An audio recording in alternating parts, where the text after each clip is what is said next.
En este episodio estamos con Daniel Lumera, biólogo naturalista, escritor, docente y referente internacional en ciencias del bienestar y la calidad de vida. Es creador del método My Life Design, el diseño consciente de la propia vida personal, profesional, social.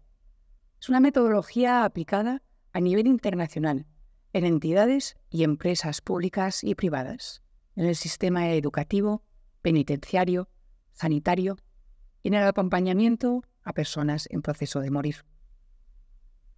Es fundador también de la organización de voluntariado My Life Design, que aplica método en proyectos de alto impacto social, como el Día Internacional del Perdón, que en 3 ediciones ha recibido la medalla del presidente de la República Italiana, y el movimiento Italia Gentil, o su expresión internacional, el International Kindness Movement, dirigidos a promover los valores de gentileza, paz y cooperación a nivel global. En esta conversación hablamos con Daniel sobre 2 temas fundamentales. La gentileza, ese sentimiento y actitud que busca promover el bienestar de los demás y, en consecuencia, el propio. Y por otro, el perdón, que etimológicamente significa dar completamente, es decir, soltar el rencor, la rabia y la culpa que hay antes. Hola Daniel, es un placer estar contigo aquí hoy.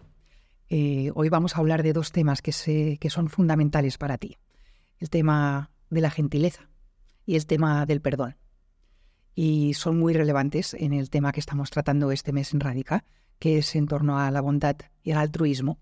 Entonces he pensado que quizás lo mejor es que empecemos por la gentileza, que se parece mucho a la bondad y el altruismo, pero también tiene sus sutilezas que son un poco distintas. Y entonces me encantaría que empezásemos hablando de gentileza y que tú nos definieses gentileza quizás en torno a estos 2 otros términos, que son bondad y altruismo. Vale, es un placer y un honor muy grande poder estar juntos a ti y a vosotros aquí. Y hablando sobre todo de estos temas de gentileza y de perdón. La palabra gentileza tiene una etimología fascinante, muy bonita, muy profunda, porque origina de la gente, de la gens romana, que era una familia noble. Era un clan.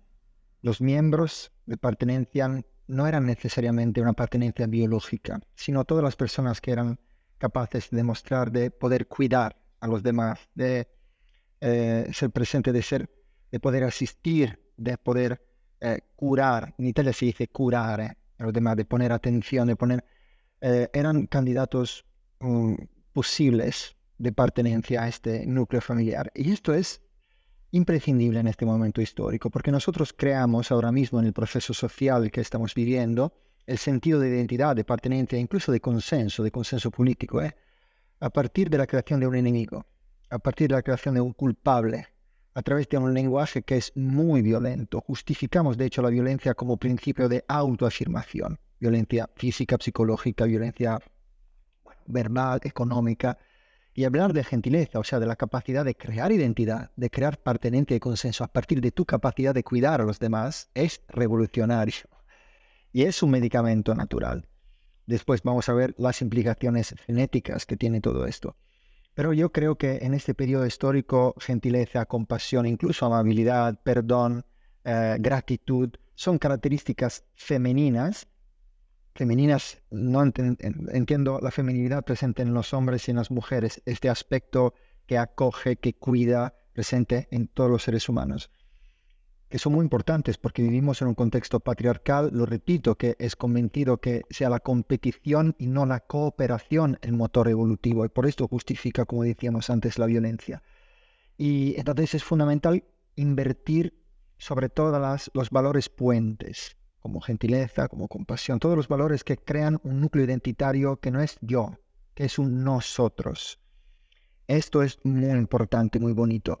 Y quiero compartir con vosotros, contigo, una investigación científica que a mí me impactó muchísimo. Salió al final del 2020.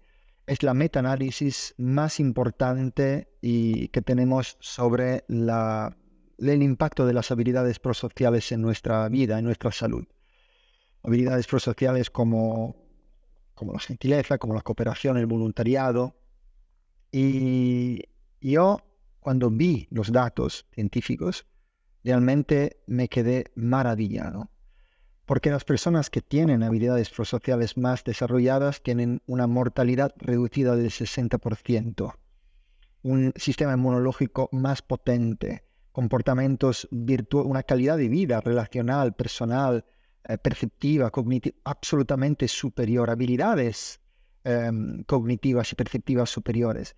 Y sobre todo tienen la capacidad de interactuar con el CTRA, que es una expresión genética conectada con la gestión del estrés, absolutamente superior. Esto significa que cuando nosotros en nuestra vida comprendemos la importancia de ir más allá de nosotros, invertimos sobre el bienestar, la salud de los demás, es la mejor inversión que podemos hacer sobre nuestra vida, sobre nuestra salud. Por esto la gentileza es tan importante, más allá de las otras implicaciones genéticas que tiene. Y entonces la amabilidad, yo creo que la diferencia terminológica, una es focalizada en la palabra amor. Y el amor, me gusta compartirlo aquí, para mí no es un sentimiento. El amor es un estado del ser. Hasta que seguimos convencidos que hay alguien allí en el mundo que puede donarnos este amor, y vamos a ser dependientes de una relación, no vamos a conseguir integridad. El amor es la capacidad de vivir el estado de amor, respirar en el amor, con amor, por amor, caminar en el amor, con amor, por amor, comer, yo qué sé, relacionarte con amor, por amor. Cuando nosotros conseguimos esto, o sea, realizamos que el amor es un estado de conciencia, vivimos realmente más íntegros, más independientes. Sobre todo somos capaces de dar a nosotros mismos lo que tenemos la pretensión que sea el mundo a darnos. O sea, la atención, el reconocimiento. O sea, vamos a dar un salto evolutivo muy importante. Entonces, gentileza y amabilidad tienen esta pequeña diferencia. Una se focaliza sobre la capacidad de vivir este amor, de dar este amor, de desprender este amor. Y el amor es un proceso inclusivo, donde yo no termino aquí, tú no comienzas allí, sino incluye en tu personalidad profunda el sentido de identidad del otro también. No tiene miedo quien ama de la diversidad, de la diferencia, del extranjero, porque no deja de ser extranjero a sí mismo, se comprende, se entiende profundamente.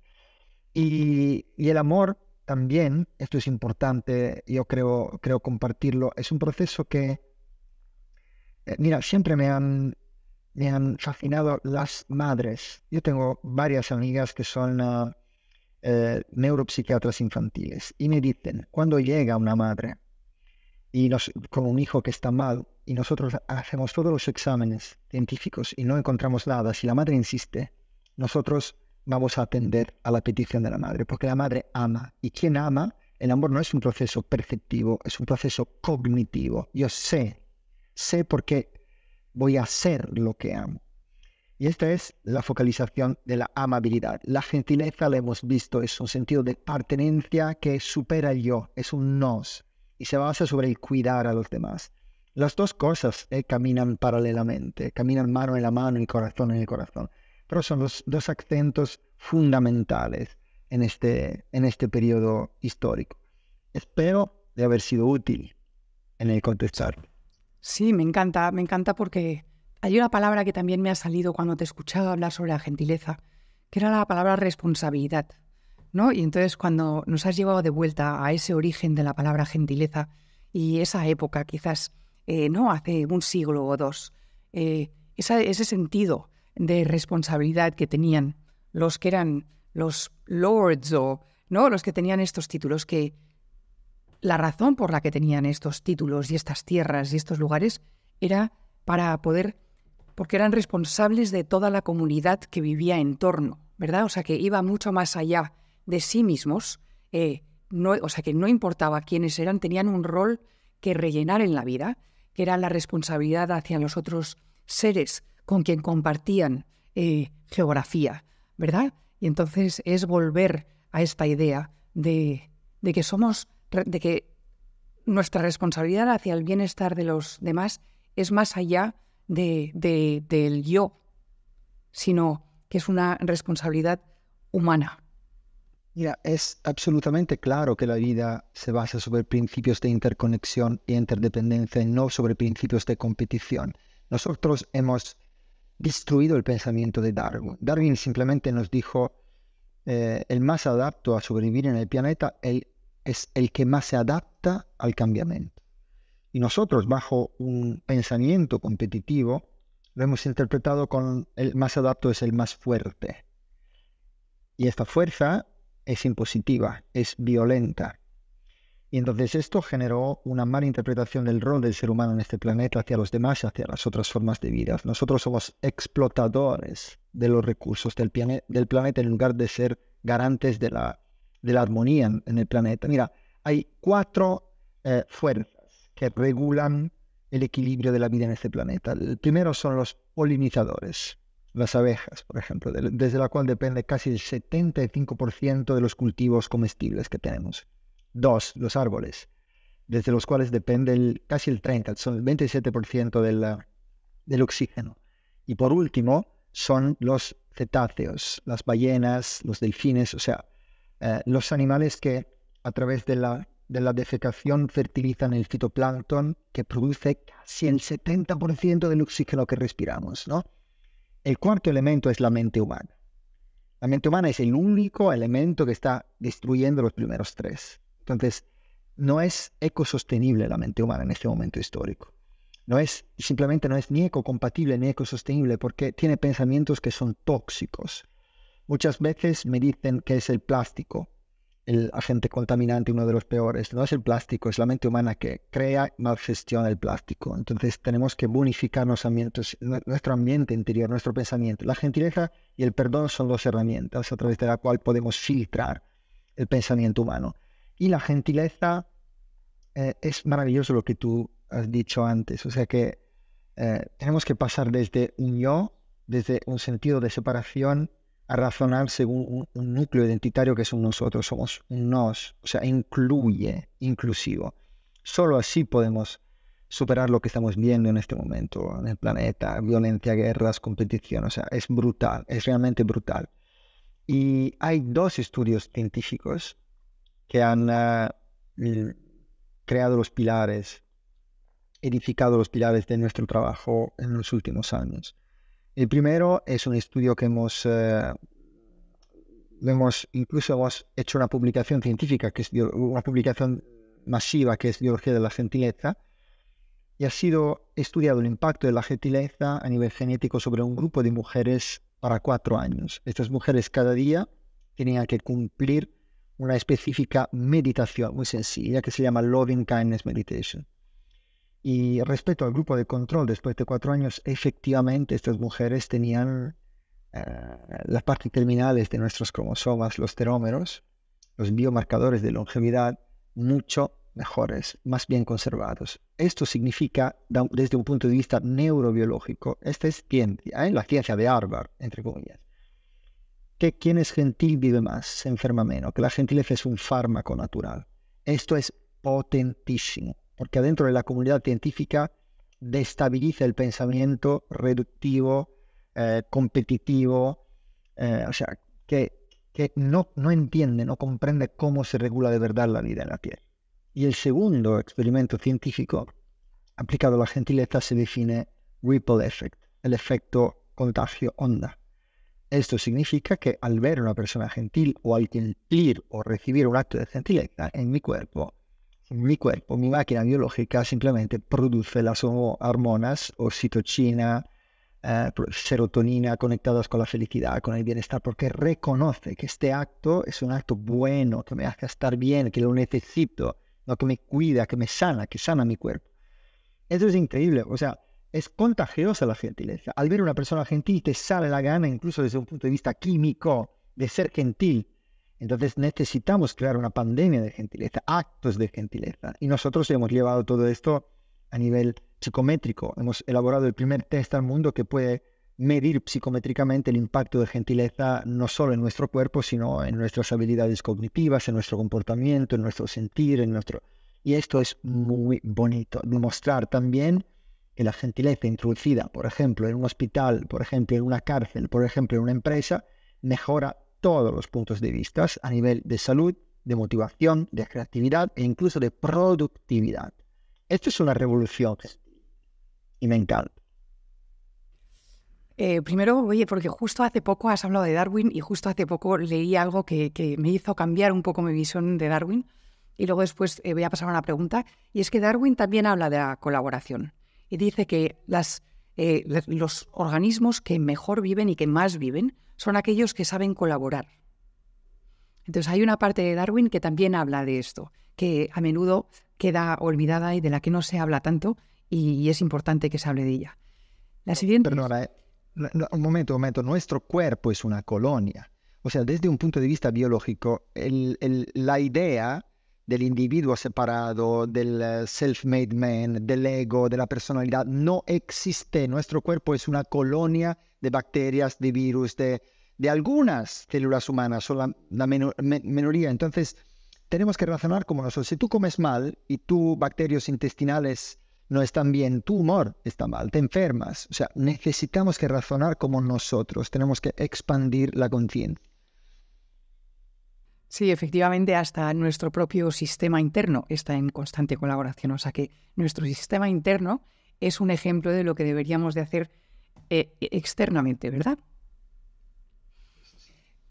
Entonces, la siguiente pregunta es, vamos a volver a la gentileza, porque siento que podemos definir más la gentileza. Antes de esta conversación he estado mirando un poquito, ¿no? Y entonces definía, y quiero que me corrijas, gentileza como pequeños actos de bondad, mientras que quizás la bondad o el altruismo son más largoplacistas y quizás cosas más grandes, la gentileza son cosas más pequeñas y más cotidianas, pero constantes, ¿verdad?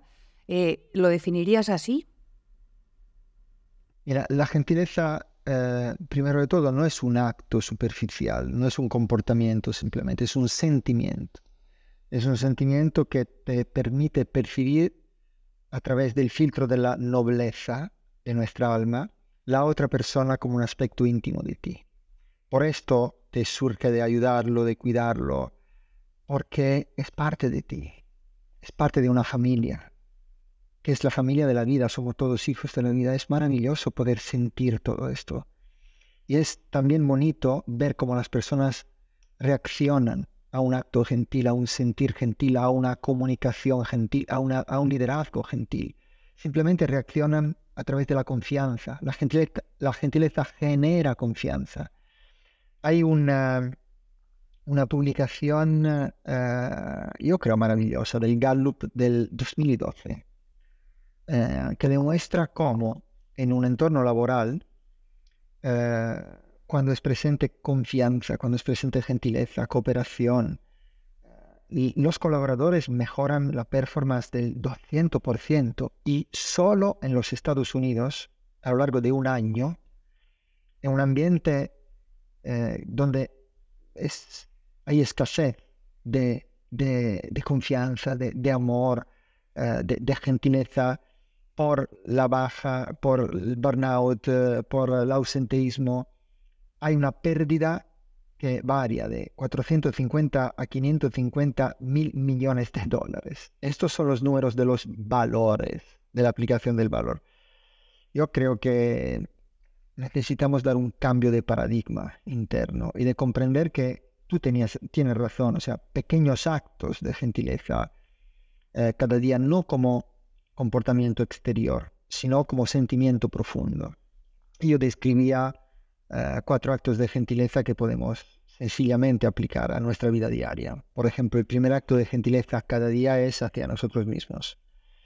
Esto es una paradoja, pero parece ser el acto más difícil en absoluto. ¿Por qué?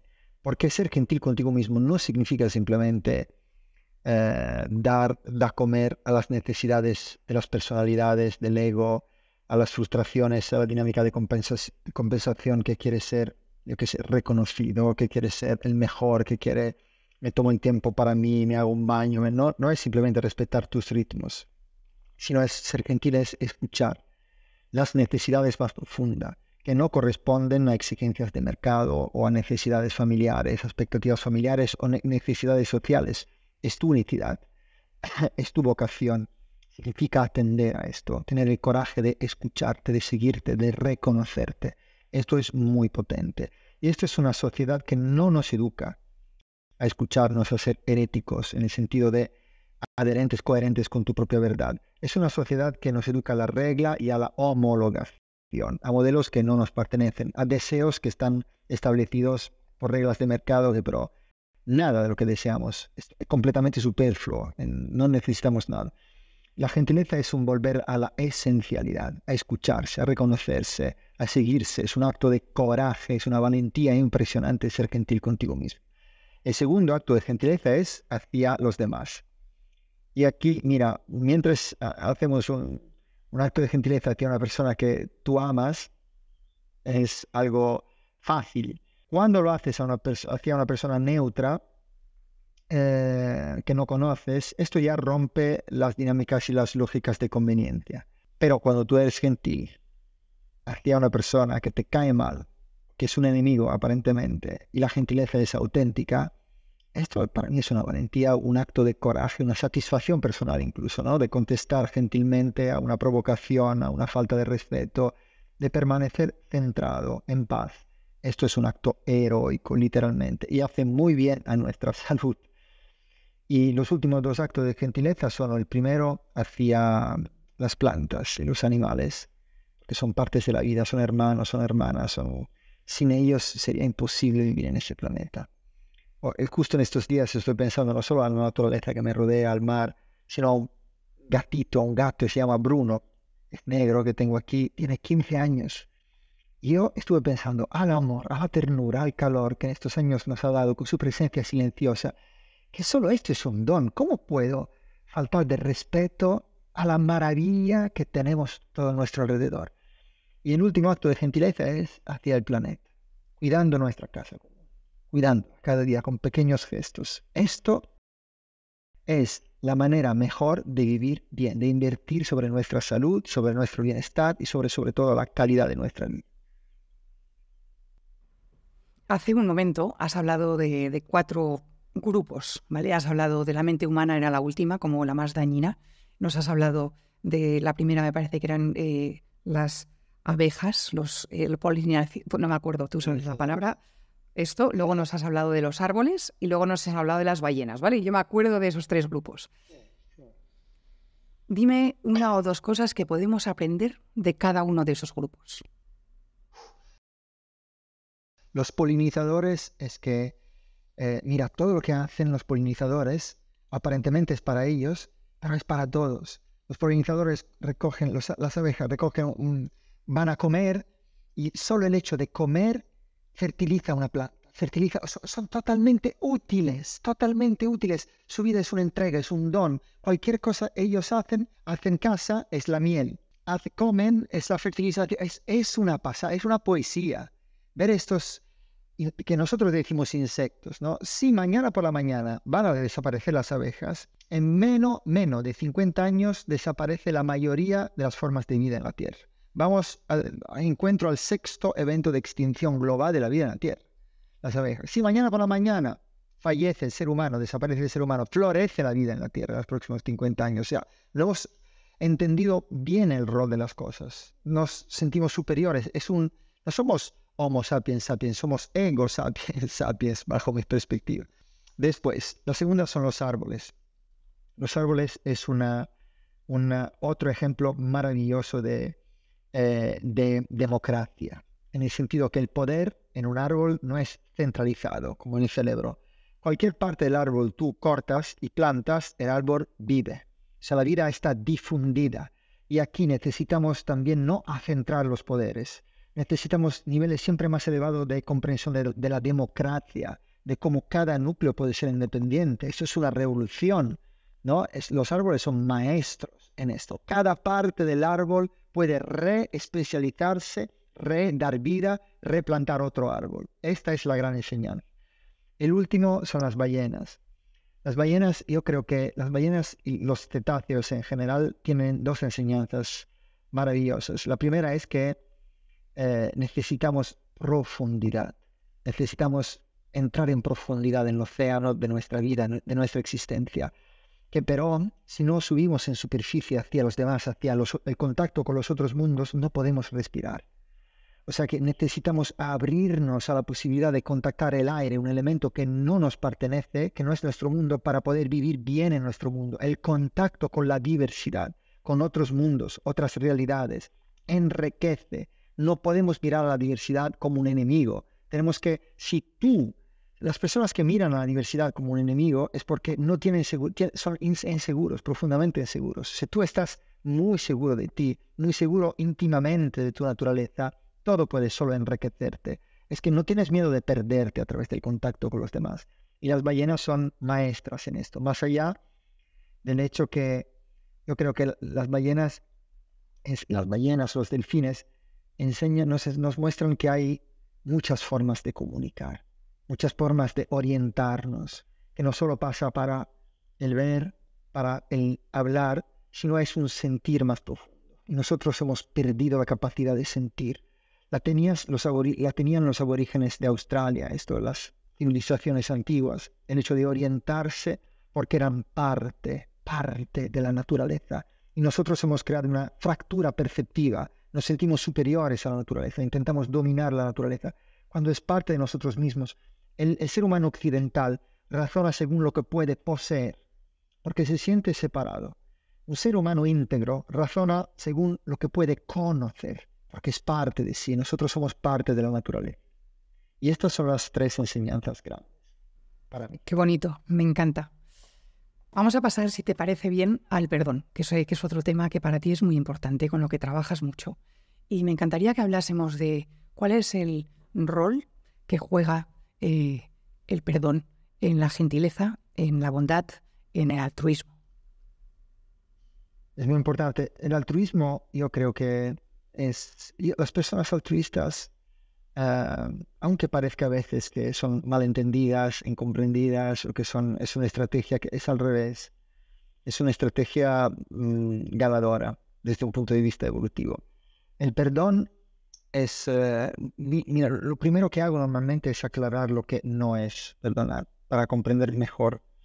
Y muchas personas rechazan el perdón, porque lo perciben como un acto de debilidad, ¿no? Si perdono, ¿por qué tengo que perdonarte? Yo tengo que defenderme. Justifican, ¿no?, la rabia, la agresividad, la venganza, incluso como mecanismo de defensa, pero no es así. Perdonar no significa no reaccionar, al revés. Significa que tú no reaccionas, que tú actúas, pero actúas libre de odio, resentimiento, de venganza. Actúas desde un estado de conciencia, de lucidez, de presencia, un estado impactante respecto al externo. Tu comportamiento es virtuoso. Esto es muy bonito. Perdonar no significa olvidar. Muchas personas dicen, me olvido de esto de perdonar. No. Perdonar significa recordar bien lo que ha pasado, pero vaciar el contenido de recuerdo de la presencia de la rabia, del rencor, lo repito, de la culpa, el resentimiento. Esto hay artículos potentísimos, científicos, sobre la aplicación del perdón, sobre el disturbo postraumático de estrés con militares que volvían de la guerra y tenían trastornos importantes. Nuestro cerebro funciona como un hard disk. Las mismas neuronas que crean la sinapsis que contiene el recuerdo conectado con el dolor pueden reescribir ese recuerdo, haciéndote comprender el don de lo que ha pasado y las virtudes que puedes desarrollar a partir de lo que ha pasado. Es muy fascinante. Perdonar tampoco es justificar, ¿no? Muchas personas dicen, no quieren perdonar porque parece que al perdonar justifiquen la violencia que han.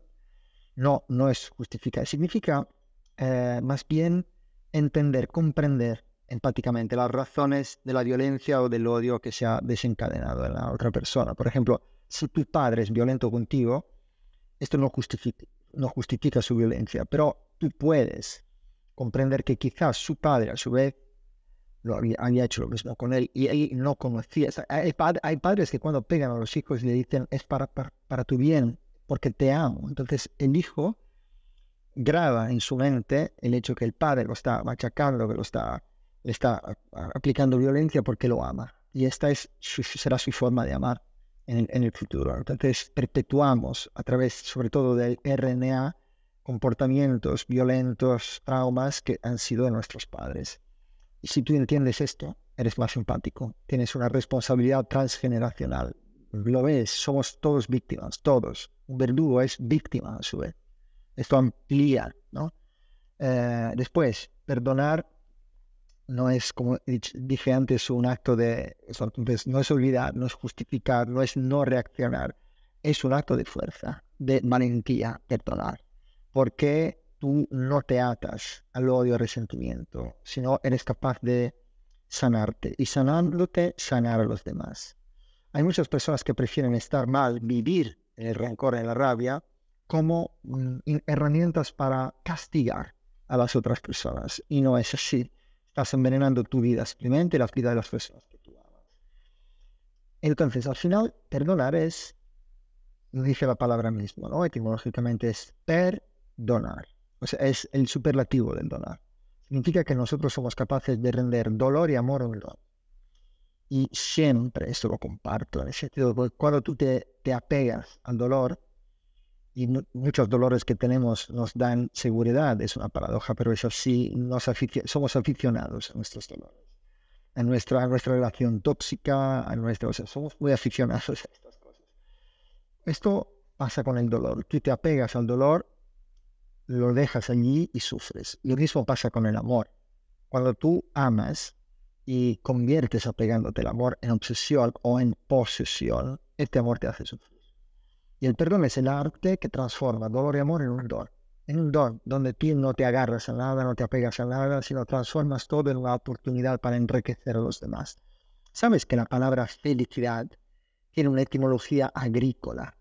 Origina del latín felix. Se decía antes que ese árbol era félix, este campo era félix cuando daba mucho fruto, fructificaba mucho.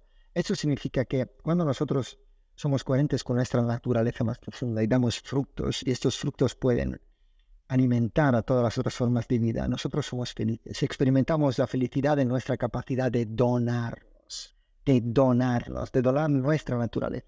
Esto es que nos hace feliz, pero hemos sido educados a un concepto de felicidad que depende de lo que tenemos, de lo que hacemos, o de cómo podemos aparecer. Y esto es una mentira gigante que nos manipula, porque nos venden felicidad. Y el perdón, no, al revés, te hace comprender que en la calidad de tu donarte, de tu donar lo que eres profundamente, los valores que sientes, allí hay el sentido más profundo de ti y de la felicidad.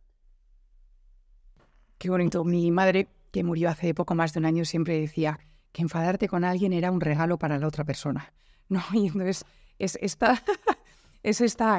al final es que, bueno, sufre todo el mundo y efectivamente, o sea que piensas que estás castigando, pero a quien más castiga es a ti mismo, ¿verdad? Es exactamente así. Hay muchas personas que transforman el verdugo en el protagonista de sus vidas y siguen alimentando esta relación justo con el rencor y con el resentimiento. El primer acto para reempoderarse, para reapropiarse de su propia vida es transformar estas emociones pesadas que atan en ligereza, en perdón, en gratitud. Las personas gratas por aquello que ha pasado son las personas que justo a partir de lo que ha pasado han sido capaces de mejorarse y independientemente de de haber vivido una crisis muy potente, muy profunda, ellos sienten gratitud por todo lo que ha pasado, porque son las personas que son gracias a esto también. Daniel, tan agradecida. Perdona. Una última pregunta para ti. Venga. Uf, eso no estaba preparada. ¿Has perdonado más o has sido perdonada más en tu vida? Uf, ¿he perdonado más o he sido perdonada más? Yo creo que hay un equilibrio por ahí rondando. Vale. Sí. ¿Por qué preguntas eso? Porque siempre las personas, o casi siempre las personas, no nos paramos a comprender que hay muchas dimensiones del perdón. El perdón hacia ti mismo, el perdón hacia los demás, una dimensión incluso vertical del perdón, el perdón hacia la vida, hacia Dios, hacia la muerte. Y muchas personas en su propia vida se focalizan sobre el perdonar y no sobre el ser perdonados. Y al revés, cuando comenzamos a poner allí el acento, ¿cuántas veces he sido perdonado? cuántas veces lo he vivido. Es el punto, el motor, la chispa que te hace comprender el cómo perdonar, porque te pones en lugar de la otra persona. Solo quería saber, era una pregunta, una curiosidad personal sobre cómo tú has vivido el perdón, cuánto profundamente has vivido y cuánto es presente el perdón en tu vida. ¿Cómo de presente es el perdón en mi vida? No estaba yo preparada para este cambio de rol, te perdonaré por ello, pero, pero no estaba preparada para este cambio de rol. Entonces, ¿cómo de presente es el perdón en mi vida? A ver, yo creo que es algo que ocurre bastante a menudo en una dirección o en la otra. O sea, que o bien recibiéndolo o bien dándolo. Es algo que de alguna manera, a veces con cosas más grandes, a veces con cosas más pequeñas, está casi presente esa necesidad de volver a pensar en cosas que han ocurrido desde otra perspectiva. Tanto perdonar a otros, ser perdonada yo, o perdonarme a mí misma. También eso juega un rol importante. Y realmente en cada uno de ellos quiere decir salir de esa imagen, de esa vía en la que hay ese rencor del que hablas, ¿verdad? Y decidir entrar a ello desde otro lugar y verlo desde otro lugar. Muchas gracias por compartir. Muchísimas gracias a ti, Daniel, por esta conversación tan conmovedora que me ha hecho pensar, y sin duda a todas las personas que nos escuchan también, qué cosas tan bonitas nos has dicho, cuánto aprendizaje ha habido. O sea que muy agradecida de que hayas estado en Radica. Muchas gracias por vuestro trabajo, pues, por vuestra labor y también por las temáticas que habéis elegido, por vuestra sensibilidad. Muchas gracias.